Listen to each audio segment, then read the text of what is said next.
everyone, and welcome to another episode of Murder in Retrograde during Mercury in Retrograde. Oh my God. Which has been, it's been a real doozy, everybody. The fact that Facebook, Instagram, and WhatsApp all went down during Mercury in Retrograde shows you that it's powerful this time around.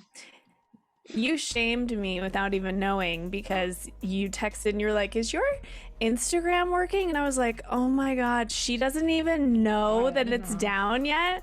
And then, of course, our friend Cindy, she's like, have you been going on like over and over and over again? Because it's an addiction. I was laughing because she is on it constantly because she's shopping on it. She's doing everything on it, working on it. But it really made people aware of how many times they click on those social media. Because I'm on it quite a bit already, but I was so confused because I was like in a dentist's office and I was trying to do something and it wouldn't load, and I was like, maybe it's the Wi-Fi here or something, so I didn't click until I asked you. So I felt like an idiot. You're like, duh, it's down. I was like, oh, sorry. No, it's because I thought everybody knew. It was on like the cover of every website I was going to. It just made me laugh, all the memes that came out about it though. It's like Twitter was like what? Hello to everyone, literally. Yes. Yeah, I did see some really good, I sent you some, not memes, but what are the reels.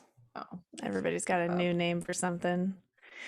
Anyway. Okay, so today we are going to bring you updates because, it's true crime is always obviously happening, unfortunately, but it's bonkers right now, it feels like. I kind of wanted you sorry, I'm interrupting. I kind of wanted you to touch on this because you've said back in 2019 or 2020 that you said, like, astrology wise, this is the year that everything's coming to the surface, and holy shit, it really feels like it. I feel like every time we turn around, things are being shown to us, or things are coming to light, or it is fascinating, being revealed. Yeah. Growing up and studying astrology, everybody talked about what would happen in 2020 in December. The whole world would shift. And I thought, like, well, this is finally going to be the time where people are like, see, astrology isn't real. And then COVID came and I was like, oh my God. I really felt like 9/11 changed the world. It probably changed mostly Americans. Nothing compared to COVID. I mean, everything changed and things were being revealed, like Hollywood with Weinstein and Epstein. And why do they all have to be Steens? Why? Anyway, inside joke. So we have revealed a lot of things, and there's something else. With this Gabby Petito thing, domestic violence is really being revealed and talked about. And just like we were saying a few weeks ago, how you didn't notice the signs from Gabby, and I think a lot of people had your experience. And so many psychologists have been coming out talking about it, and that's one silver lining, right? That in Gabby's legacy, people will be more aware, well-versed in looking for the signs. Yeah, it's just crazy. I feel like every time we turn around, there's been an update on something, or there's just a lot. So instead of me just talking about random updates, let me actually give you some of these. I'm just fascinated by this whole astrology, everything's coming to the surface situation. Okay, so first we're going to talk about Mathew Coleman, who we covered an episode maybe like 2 ago about him. And he's the gentleman that's from Santa Barbara who thought there was some truth into the, oh my God, what's the conspiracy? Oh, it's a conspiracy theory. And he took his children to Mexico, murdered his children. Specifically QAnon, conspiracy theories. I brain farted there. So the most recent is that the grand jury has indicted him on 2 counts of murdering his 2-year-old son, Kaleo, and 10-month-old daughter, Roxy. The indictment was filed in federal court in San Diego, and the prosecutor's office in the Southern District of California alleges that he murdered his children, quote, deliberately, maliciously, and with premeditation and malice afterthought, which, And that's a big deal because that determines so much. If there's premeditation, and malice afterthought is interesting. I wonder what they're pertaining to there. yeah, and I'm sure we're like, as things come out, we're gonna hear more, but I'm glad that he said this because that was always my thing too. It's like in his mindset, he thought he was putting his children out of his misery, but he did it in the most heinous, horrible, disgusting manner. Instead of, you think you're trying to save your children, I would imagine, I would think a parent would be, I mean, not that they would ever, never mind, but I think you know what I mean. I do. Have I some do. compassion for them versus just being so cruel. Yes. So federal prosecutors in California's Central District filed charges against him last month, but that case is going to be dismissed. So basically just means that they're moving the case to Southern California as opposed to Central California. Acting U.S. Attorney Randy Grossman said in a statement, quote, there are no words to describe the profound grief that envelops an entire community when a child is murdered. The Department of Justice is determined to achieve justice for these victims and their loved ones. I really do think there's nothing like a death of a child to hit law enforcement and the community and really just be heartbroken and affected by it. Especially like you said, in the manner that it happened. So horrible. The two new charges carry the maximum penalty of the death sentence or life in prison. Prosecutors have not decided how they will prosecute the case, according to a press release from Grossman's office. The sudden violence has shocked and saddened those who knew him, understandably so. A longtime family friend had told People magazine, quote, at this point, we all believe that he had a psychotic break. It's the only explanation that makes any sense to us. Something clicked and he did something that was incomprehensible. Before August 7th, we thought his life was damn near perfect. We don't know what the future holds, and we're not endorsing anything he might have done. We're still grieving the senseless loss of Kaleo and Roxy, but we're standing by him as this goes ahead. The hope is that he'll get the help he clearly needs. It's such a good statement because I feel like, especially in today's day and age, people have such knee-jerk reactions. Like, for example, I'm watching the coverage of people standing out of Brian Laundrie's house and Brian Laundrie's sister's house and screaming things. And I mean, I don't understand what you're just putting more negativity into the world. You're screaming that the neighbors here, the children here, what's going on? Like it's so unnecessary. I mean, even with the parents, obviously it's terrible that they haven't helped. Like if you think of the other case that was similar, Maya, with in Florida with the girl and her daughter. Oh, Casey Anthony. When they stood outside of her parents' house and were screaming at her parents, who we know now had nothing to do with it. And that's just not helpful. And what he said is that we're standing by him as this goes ahead, hoping that he can get help, right? Because that is the hope. Clearly he's sick. Like, yeah, I would imagine a psychotic break with having no history of any sort of violence or anything. That would make sense to me. And I'm happy that we're in a world where that comes up and that discussion occurs instead of death penalty, throw him in solitary confinement, even though he kind of is right now, because what good does that do? Like I don't know that people can be completely rehabilitated, but why not try to do it at least a little? Yeah. Why are we just throwing them like in a cell and throwing away the key?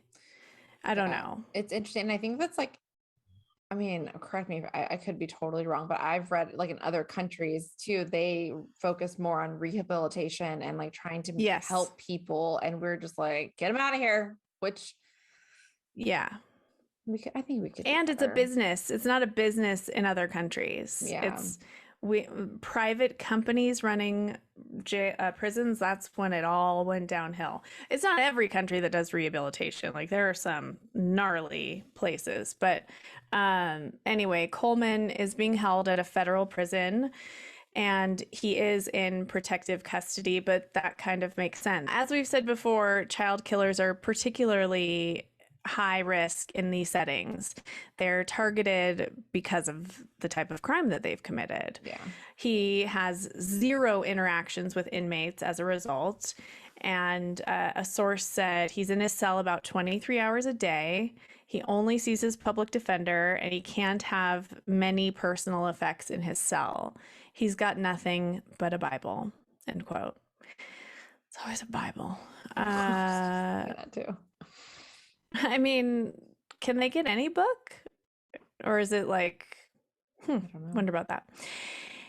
He has spoken to his family on the phone. A family friend was quoted as saying, "It's sinking in what happened, and he's devastated." He has begged his family for forgiveness. Again, this is according to people.com. So that's. I wonder too, because he doesn't have obviously access to the internet. So having that, not that he's been deprogrammed, but like he doesn't have it in his face at all times. So yeah, maybe whatever was going on is kind of, the fog is lifting, I guess, in a way. And he's starting to realize what's happened, which has got to be very difficult. You're absolutely right, because he was brainwashed and it was a form of deprogramming. And I think that happens a lot in people that can't be brainwashed. Like, I don't think it could happen to you and I. A lot of times they're like, nah, that's ridiculous, but it's not. I mean, it can definitely happen, especially if it's includes some sort of psychotic break too. Yeah. I mean, you don't have control over those chemicals in your brain. As for forgiveness, a friend of Coleman said, "I think there's compassion there, but forgiveness is going to take some time. What he did is just so horrific. It's going to take a lot of time for everyone to wrap their heads around it." End quote. Absolutely. 40-year-old Mathew Coleman's trial will begin on November 5th at 10:30 Pacific Standard Time. His first court appearance was on September 29th, where he pled not guilty. He faces 2 counts of foreign first-degree murder of United States nationals after killing the 2 young children in Mexico. And he was not seeking bail at this time, and the U.S. Attorney's Office had him detained as they believe he was both a risk of flight and danger. He will be represented by the federal public defender for the Central District of California. And the death penalty is not off the table, right, Jenna? It's up to the U.S. state attorney? I think the attorney general. Attorney general. So state attorney general. They haven't said if he's convicted, if they're going to pursue it or not. I think they're going to wait. They're going to decide before the trial. I'm shocked. If you really truly have some sort of regret about what's happened, why on earth would you send your family through a trial of hearing about how your children were brutally murdered? Yeah, because for sure there's a plea deal. I would imagine there might be a plea deal where it says, like, let's skip the trial for the family, just take life in prison. But maybe the family wants the death penalty. I don't know. I'm shocked that he's saying he's not guilty. Me too. Shocked.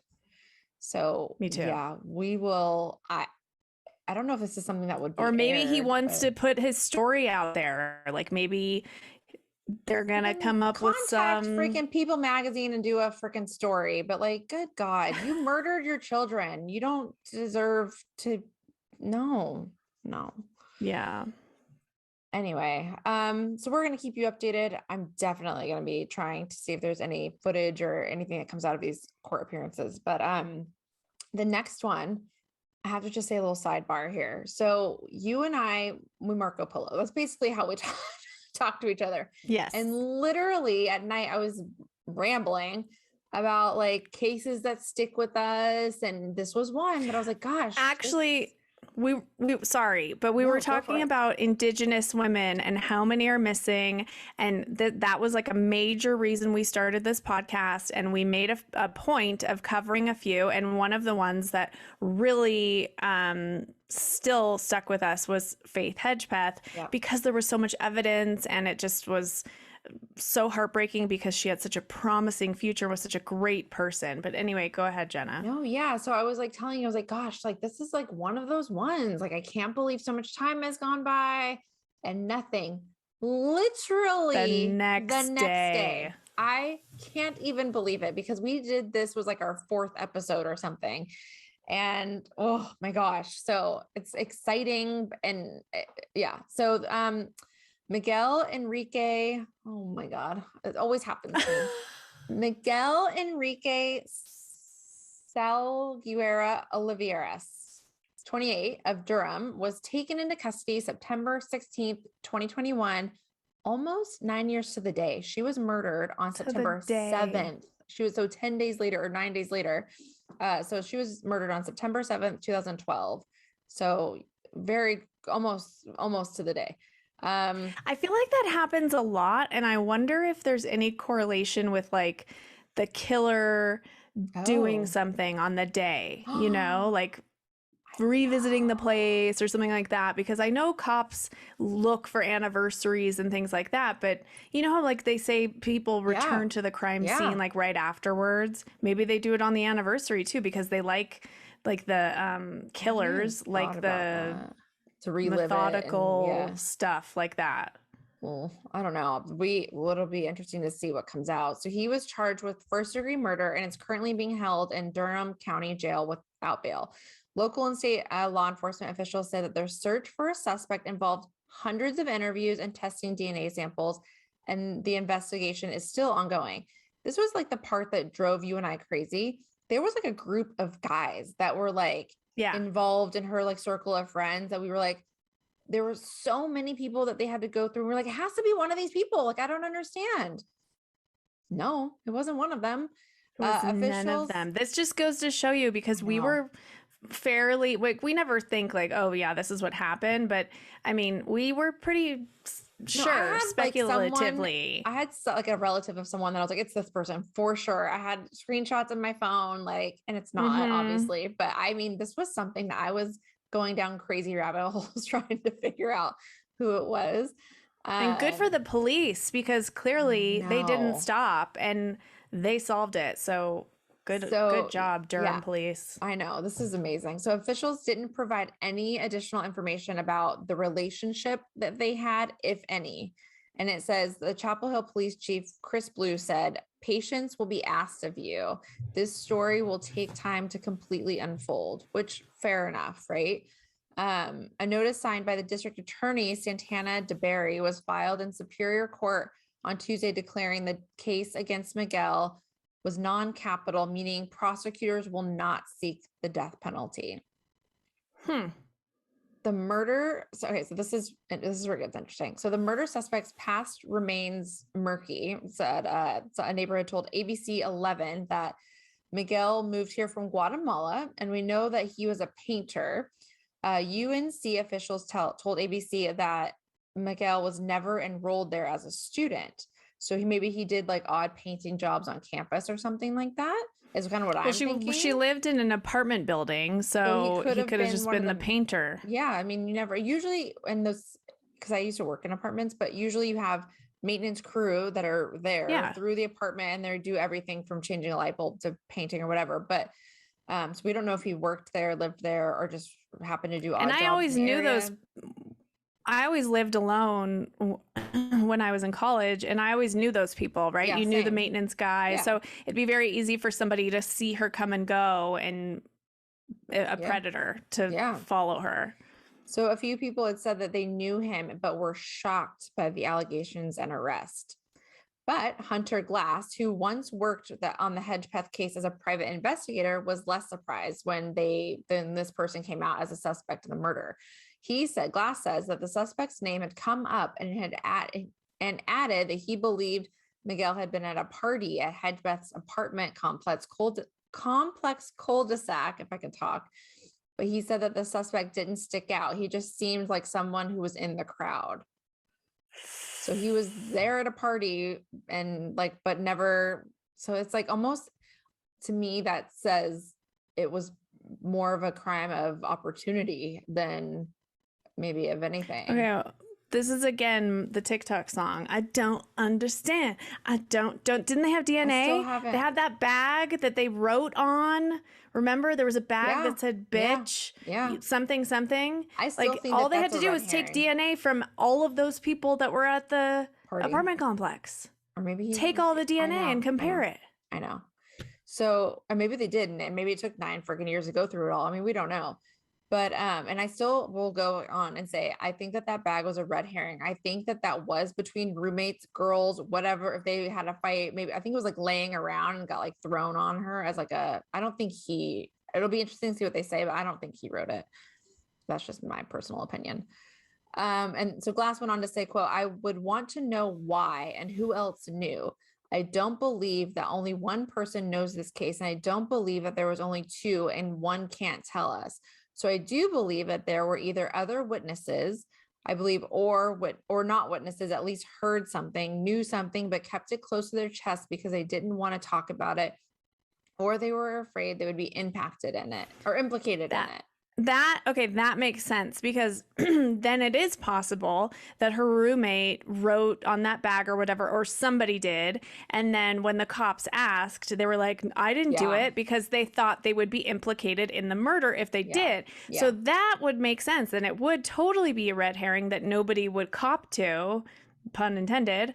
That's interesting. That makes me worried, though, that they're not going for the death penalty, because that means they don't think they have enough evidence to get a conviction for a death penalty. So maybe they don't have enough DNA, because I remember there was a wine bottle. Yeah, there was the note.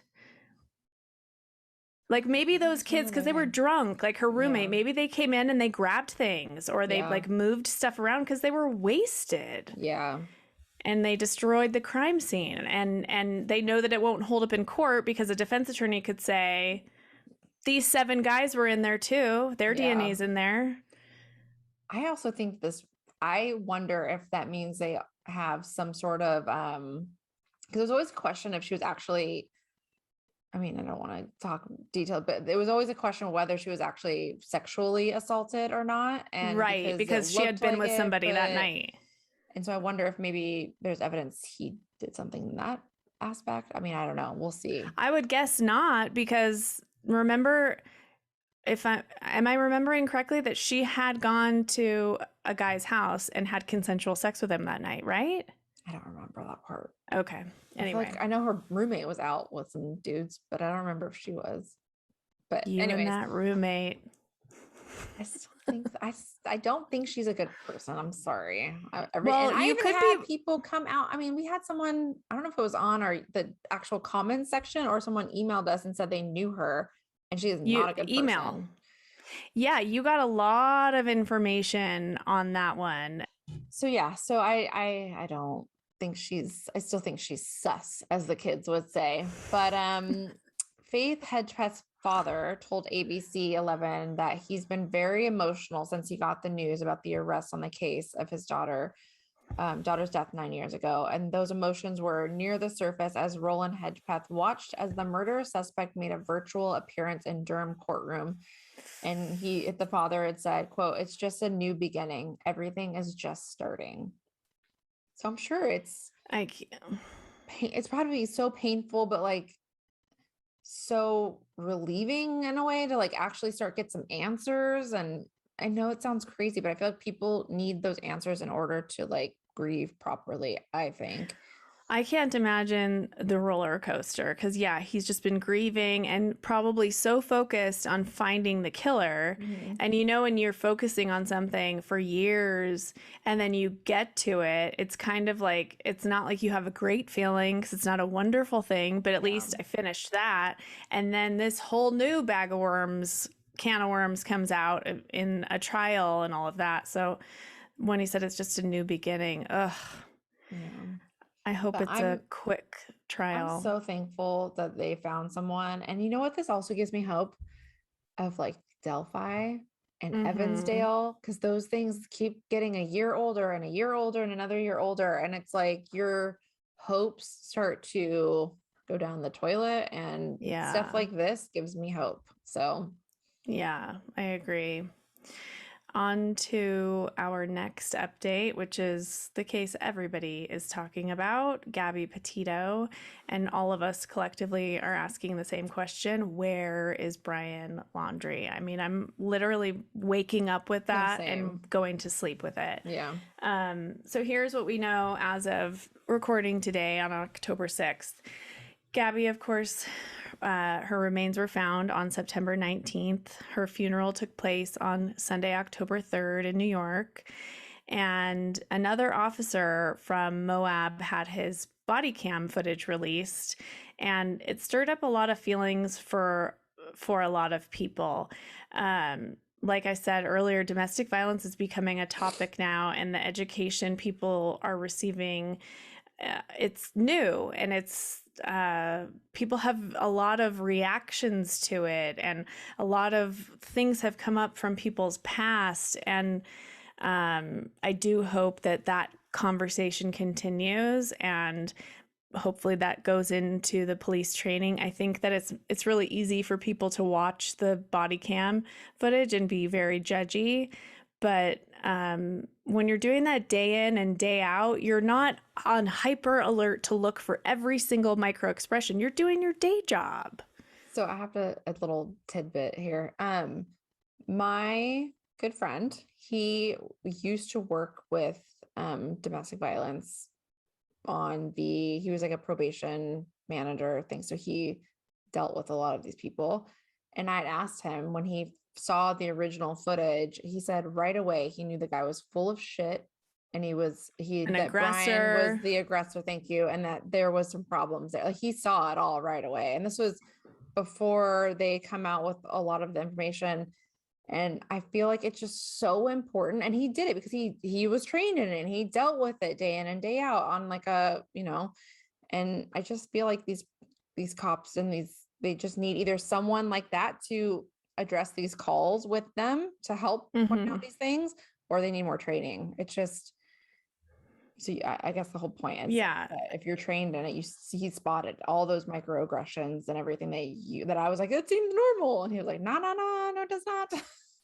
Yeah, I mean, everybody behind their keyboard thinks that they would have done everything perfectly and they would have known all of that. And how come, even though it took them 4 weeks sitting on the couch eating potato chips to notice something and point it out, and why didn't they catch that? Yeah. It's like, you have no idea how difficult that job is. I personally, when I watched the second video, I felt for these guys. I feel like they were really trying, and they were trying to follow the law, but also trying to not ruin a person's I agree.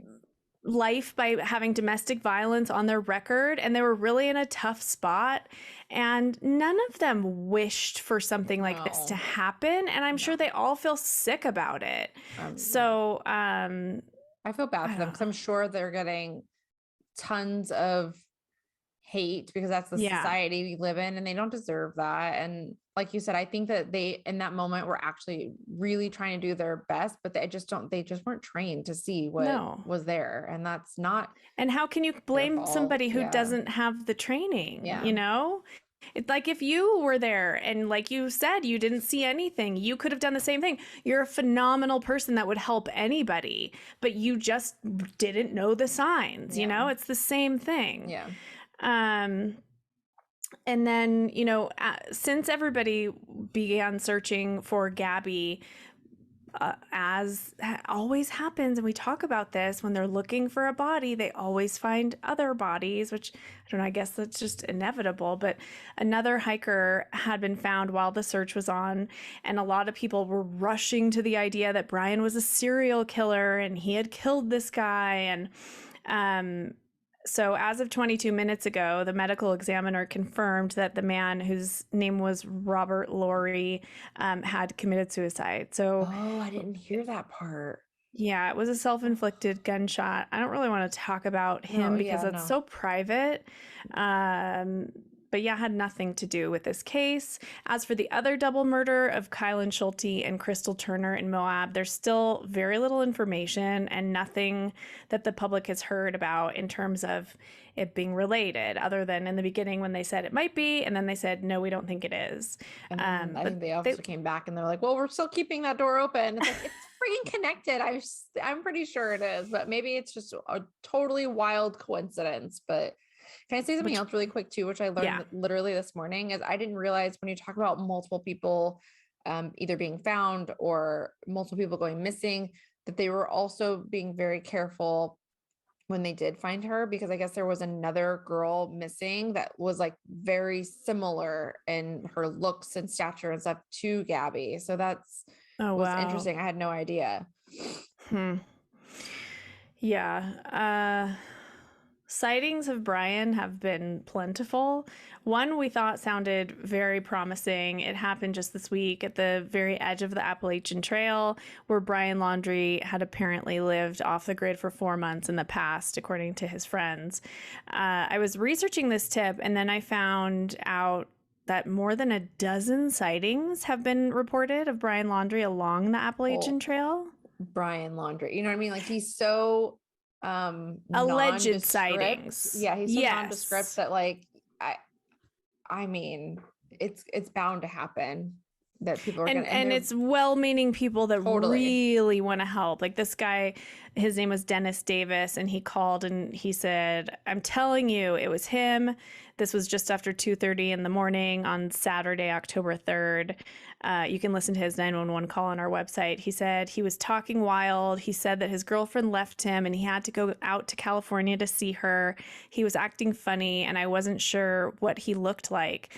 And then I went to his car, he parked, he pulled up pictures of Brian Laundrie, and he said to the dispatcher, I'm 99.99% sure that it was him. And he also reported that Brian was in a white truck, a newer model, which we've heard a lot about, a white Toyota Tacoma with other sightings of Brian. But then Jenna comes on and says, nope, they confirmed that it wasn't him. So yeah, I mean, I don't know. I really thought this was a credible sighting, especially because he's talking about a girlfriend and he's like kind of sporadic. Like his thinking seems like it's all over the place.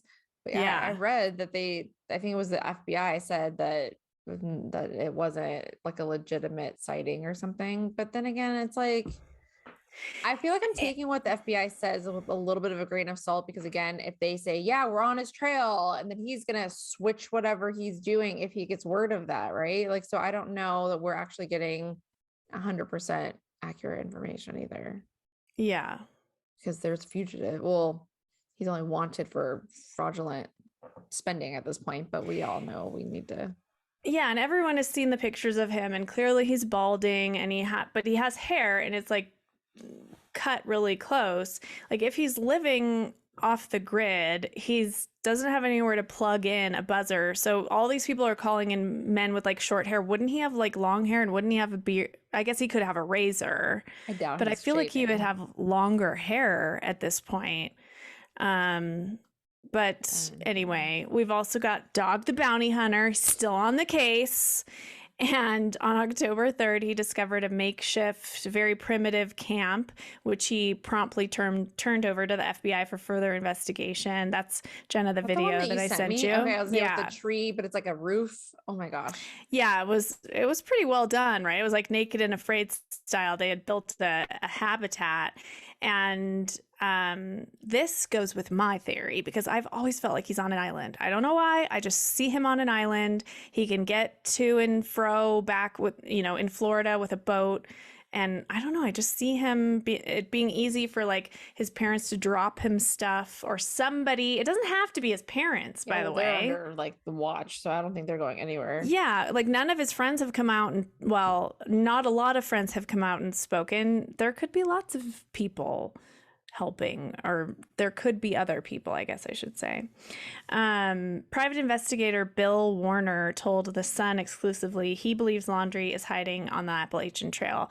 He called the 23-year-old a mastermind for leaving behind his wallet, ID, driver's license, and credit cards. quote, "This is usually what people on the run do. They just go dark, hide everything. They don't take a car, they don't take a phone, they don't take any ID, but they can't be identified." I think that's supposed to be so they can't be identified.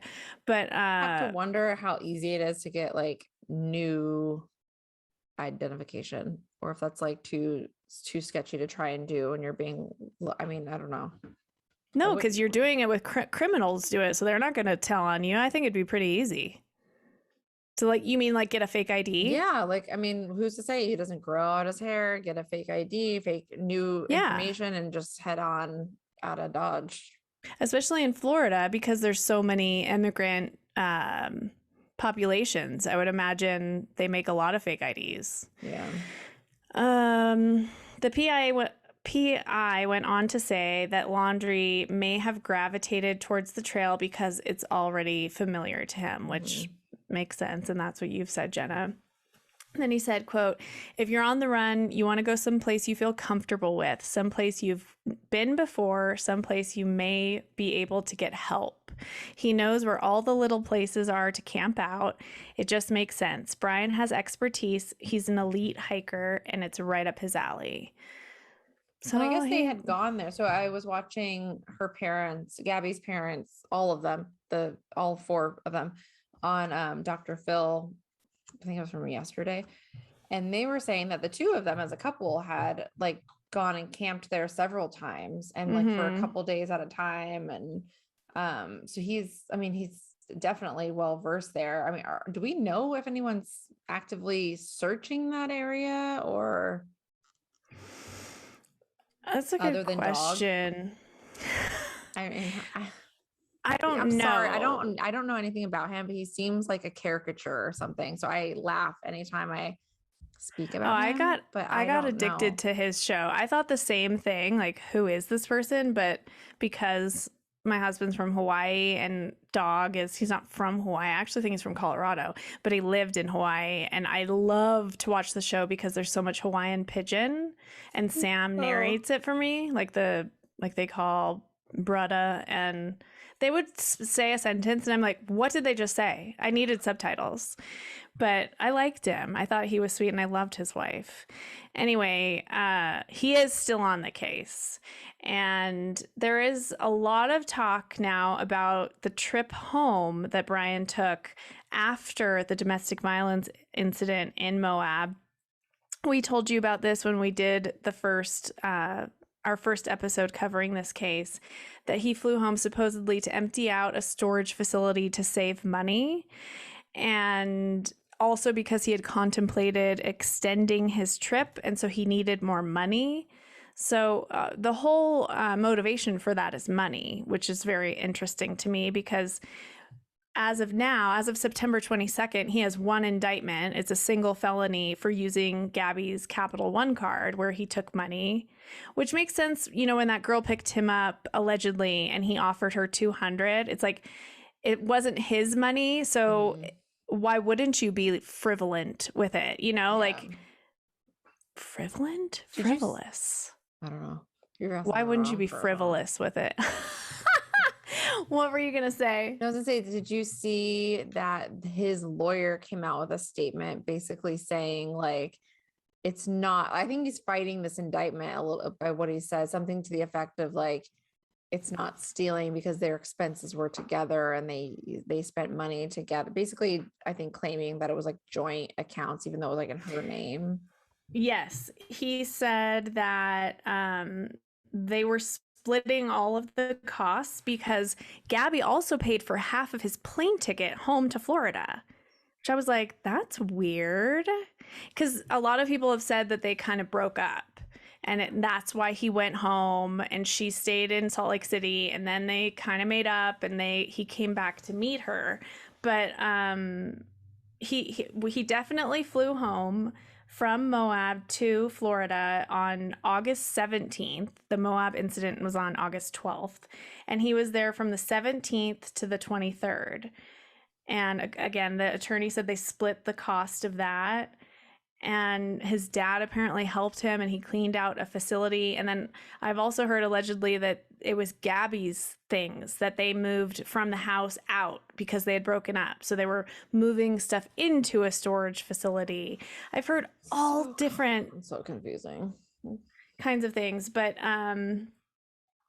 he definitely flew home. It seems like cops know a lot about what happened, and that's great. And they're not letting the public know, and that's great. Yeah. And then, you know, as of noon today, the Carlton Reserve search down in Florida is ramping up. So they are bringing a lot more vehicles and a lot more people there. So it seems like they have reason to be searching an area. And we're all going to be feeling like idiots when we're like, why are you searching there?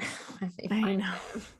I know. I just don't think he's there. I wonder what it is that's making them look there. It's very I do know that when Dog found that little encampment, he found a gold Rockstar can, you know, the Rockstar energy drink. And there is a picture of Brian's mom leaving the house, and she has the same gold Rockstar can in her purse, because they're saying they think that the parents are like bringing him supplies and things like that. But that was interesting. And then there was one other thing that I heard. John Walsh was on CNN with Anderson Cooper. I'm sure you can find it. I don't know if he's come out and said I was wrong. I don't know if it was a slip of the tongue, but he said that Brian Laundrie beat Gabby Petito to death, and that was her manner of death. So I don't know if that's accurate. Here's my question. How would he know when the parents don't know? Well, he has tons of FBI agent friends. He's been doing this for decades. He has friends on the very, very inside. So I think he could have found out, and he's older and just was like, didn't think like, oh God, I shouldn't say this. You know, I do think it's possible somebody told him something, because he wouldn't just make that up unless he was. He might have been thinking of the domestic violence. Yeah, that's what I was thinking too. Maybe he's thinking, I don't know. That's interesting, because I feel like that would be so sad to me if like someone's on TV talking about that you've never met, talking about it, but yet you, the parents, don't know. Like, brutal. I'd be pissed. Yeah. The Rockstar thing, really quick. That seems interesting to me, because he comes off as this with all of his Instagram posts and shit about like water bottles and not trying to use things with the, but then like he eats out of. He only eats and drinks out of melon rinds. Yeah, and Rockstar has been found to be like one of the most toxic drinks there is. That's a really good point. I don't know that that's, unless she was there drinking her Rockstar and she left it there or something, which is... Maybe after you murder somebody, you're not as concerned with your health. True. Maybe, probably.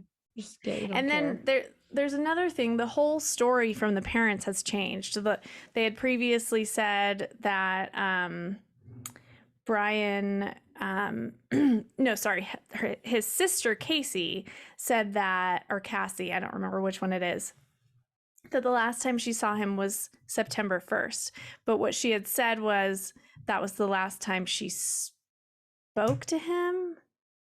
No, it was one or the other. She said that she was mixed up, because now we find out that they had a family vacation after he came home on September 1st. He drove by his sister's house with his parents in the Mustang, and they just said hello. And then Brian and his parents and his sister and his sister's children and her husband went on a camping trip. And she came by. No, they didn't go together. The sister came by and visited on September 6th between 2 and 8 p.m. She says Gabby never came up. Her kids were there, and that her parents, nope, he didn't seem strange. There's pictures of the trip that you can see. I'll find them for the website. And he's like sitting on a tree with the kids, and he's smiling and shut up. I have not seen any of this. Yeah. So they fully took a vacation, and he looks very happy, and he's hanging out with two little kids. But yeah, she said she didn't think anything of it. She didn't notice anything. And she said she's not speaking to her her parents are not speaking to her on advice from their lawyer. I wonder. And the FBI told them not to speak to anybody, and she was outside talking to people, and she's like, I'm not supposed to be doing this right now, but I'm coming out here to answer your questions, and then please ask you to go because my children are crying inside because they're scared. Yeah, no, that's to me, that's unacceptable. There shouldn't be people scaring like or intimidating out when there's children involved. Like it's just no. The family members are not, we don't know how involved they are at this point. They're just related to him, they're not responsible for his actions. So I'm trying to look these pictures up because now I'm like, I need to see these pictures. Yeah. It's wild. Going back to that, like if you have all this time to stand outside of someone's house and yell obscene things, why don't you go to the Appalachian trails and start looking? Go be useful. Standing outside, volunteer at a women's domestic violence shelter. Something. Do something positive. Yeah. It's not positive to just stand there and scream at people. And I get it that they think at those parents, like if we intimidate them enough, we'll break them and they'll speak. And I don't know. It's not gonna happen. They're just hiding inside away from everybody. I don't think they care. I mean, listen, they just allowed their son allegedly to go missing after he just allegedly murdered someone. And they are saying that they're afraid for his life. So they are parents afraid for their child's life. And a parent would understand that. I mean, regardless of what he did. I thought this was very interesting. Speaking of parents, Laura Mccluskey, another case of domestic violence that also just like rings my heart out when I think about her. Her mother, Jill Mccluskey, tweeted, who we love. I love her, tweeted, said police didn't think Lauren was in danger when she reported to them because she was stoic. Police didn't believe Gabby Petito was in danger because she was crying and her abuser said she was crazy. They were both murdered. We must do better. Exactly. I just got, sorry, I have to say it, full body chills because it's so true. It's like, what was she wearing when she got raped? It's irrelevant. Yeah. Listen to women when they're asking for help and protection and safety. It's as simple as that. Yeah. I thought it was interesting. Like all these moms, like they're just, I don't know, they should all band together. They'll be like the most powerful group of women on the planet. I can't imagine how they put their feet on the ground every morning and live through the day. I can't imagine heroes to me. Yes, same. So yeah, that's the updates on the most recent cases that we've kind of been talking about and what's been going on with them. I'm sure we will be back because one's heading into trial, one's just gotten arrested, one's still ongoing. So we'll be back with more as more comes out. In the meantime, you can follow us on social media, Facebook, Instagram, TikTok at Murder in Retrograde. Share us with a friend. Come, please comment and talk to us nicely on our pieces, YouTube, everything. Come say hello. Please do. Spread the word, rate us, just help out two girls and their podcast. Why don't you? All right. So until next time, be safe and trust your gut. Bye, everybody.